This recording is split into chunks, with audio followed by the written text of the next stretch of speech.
الرحمة لشهداء الثورة السورية الأبطال الأحرار، والحرية لمحمد قيس حيدر.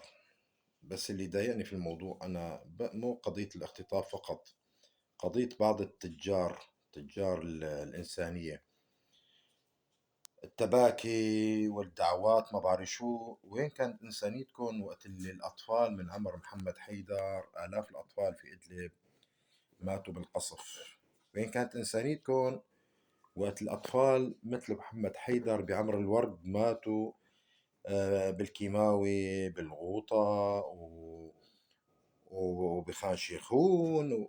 وين كانت إنسانيتكم وضميركم وقت آلاف الأطفال السوريين ذبحوا على مسمع منكم وتأييد منكم أنتم نفسكم؟